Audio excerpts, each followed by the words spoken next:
ओम श्री गणेशाय नमः। नागों की देवी मनसा देवी को हमारा प्रणाम है।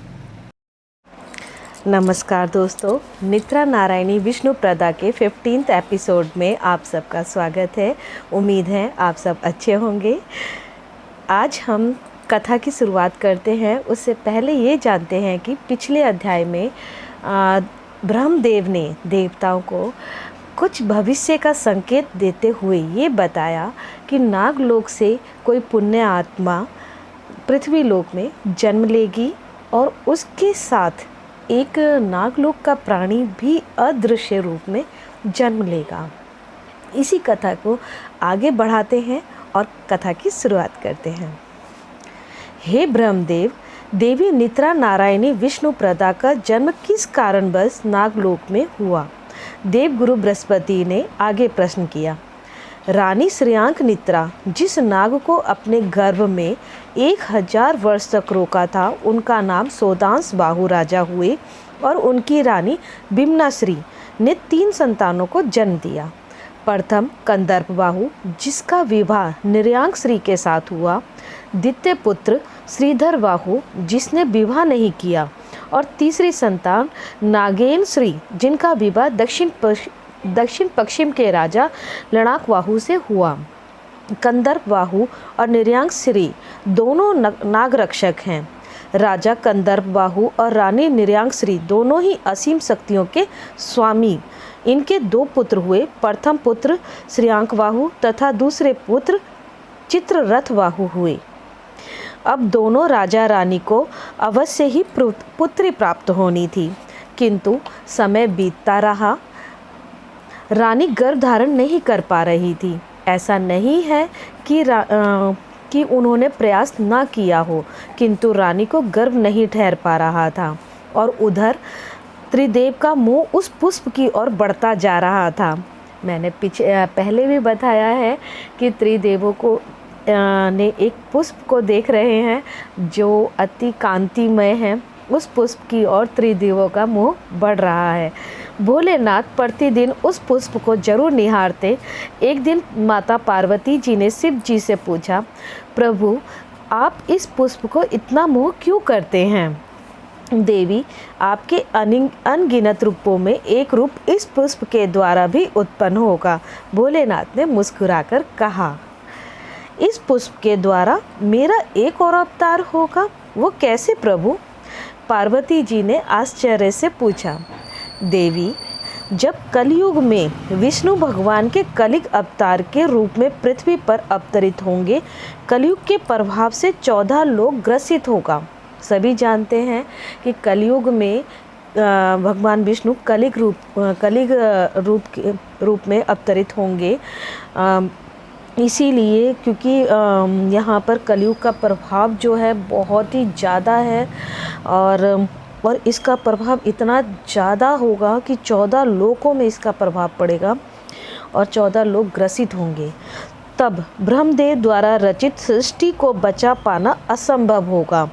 तब आप जो प्रकृति हैं, क्योंकि पार्वती जी को ही प्रकृति कहा गया है और पार्वती जी ही शक्ति हैं, तो ये 14 लोकों में हैं, ठीक है।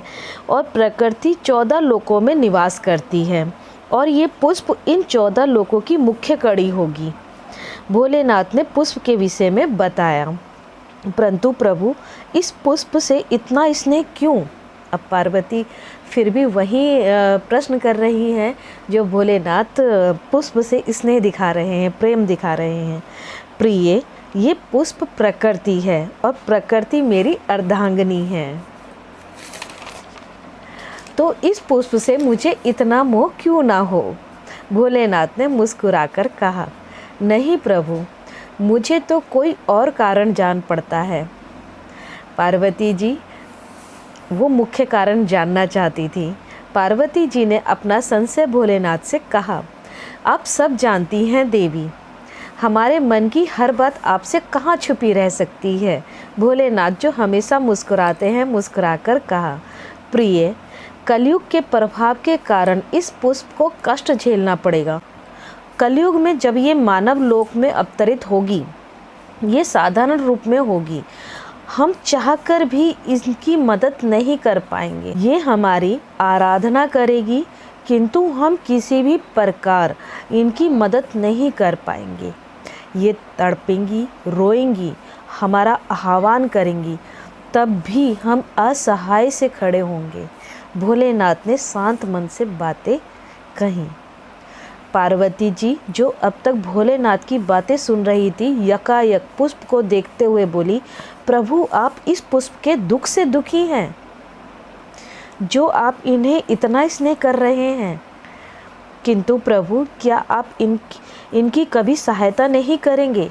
माता पार्वती अब चिंतित थी। प्रिय, हम इनकी अवश्य मदद करेंगे, परंतु जब ये खुद अपनी मदद करेंगी। जैसे जैसे इन्हें अपनी शक्तियों का ज्ञान होता जाएगा, धीरे धीरे इन्हें सभी देवी देवताओं का सानिध्य प्राप्त होता जाएगा।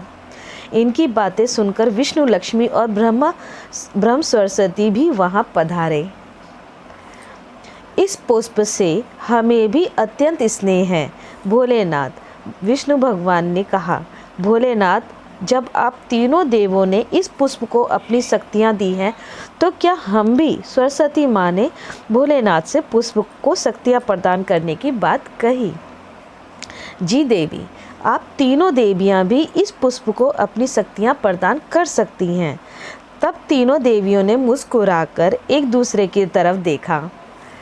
माता पार्वती ने पुष्प की तरफ देखते हुए कहा, हे पुष्प, हम आपको बल प्रदान करते हैं। जब आप किसी भी रूप में, किसी भी परिस्थिति में होंगी, आप अपनी शारीरिक बल और बुद्धि बल का प्रयोग करके कर सकती हैं, जिससे आप किसी भी परिस्थिति का सामना कर सकती हैं।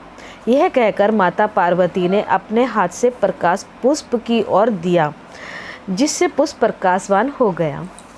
देवी सरस्वती ने पुष्प से कहा, हे पुष्प, आप त्रिदेव की प्रिय हैं और त्रिदेवियों की भी प्रिय हैं। आप ज्ञान का भंडार प्राप्त करेंगी। आप जिस भी कला को सीखना चाहेंगी, वो आप अपनी सहज ज्ञान से प्राप्त कर लेंगी। आप अपने ज्ञान से हर परिस्थिति का सामना कर सकेंगी। इस बात को पूरी करके देवी सरस्वती ने अपने हाथ से प्रकाश पुष्प की ओर दिया, जिससे पुष्प प्रकाशवान हो गया। अब माता लक्ष्मी ने जैसे ही बोलना चाहा, ठहरिए देवी, भगवान विष्णु ने माँ लक्ष्मी को रोका। नागलोक में जन्म लेने के कारण इस पुष्प को धन की कमी नहीं होगी, किंतु कलयुग में पृथ्वी लोक में धन इन्हें अपनी शक्तियों से प्राप्त करना होगा। देवी सरस्वती के दिए ज्ञान से प्राप्त करना होगा। ज्यों ज्यों इन्हें अपनी शक्तियों का ज्ञान होता जाएगा, वैसे ही इनके पास धन की कोई कमी नहीं होगी। देवी, आप शुक्र ग्रह की स्वामिनी हैं और इनका जब भी जन्म होगा, आप इनके ग्रह की स्वामिनी होंगी। इनके जीवन में प्रेम को प्रभावित करेंगी और इनका मार्गदर्शन करेंगी। आप इनकी सखा बनेंगी। एक आप ही होंगी जिन्हें ये देख पाएंगी, सुन पाएंगी। आप इनके अंतर्मन में विराजमान होंगी। यह कहकर भगवान विष्णु ने भोलेनाथ की तरफ देखा और मुस्कुराए। आओ प्रिय, अब आप भी अपना प्रकाश कुंज इस पुष्प की ओर दो। भगवान विष्णु ने देवी लक्ष्मी से कहा, हम आपके हृदय में विराजमान रहेंगे। जब भी आप हमें पुकारेंगी, हम आपके मन से बात करेंगे और आपका मार्गदर्शन करेंगे। यह कहकर देवी लक्ष्मी ने भी अपने हाथ से प्रकाश पुष्प की ओर दिया, जिससे प्रकाश पुष्पवान हो गया। हे देवियों, आप तीनों के प्रकाश पुंज से ये पुष्प और भी प्रकाशवान हो रहा है। हम इस पुष्प को आशीर्वाद देते हैं, जब भी ये पुष्प किसी भी रूप में हो और आप तीनों में से किसी की छवि को देखना चाहे, तो आप तीनों से मन से बात कर पाएंगी और देख पाएंगी। ब्रह्मदेव ने पुष्प को आशीर्वाद दिया। इस कथा में इतना ही। अगले एपिसोड में जानेंगे कि इस कथा के आगे क्या हुआ। तब तक के लिए जय श्री राधे, जय श्री राधे।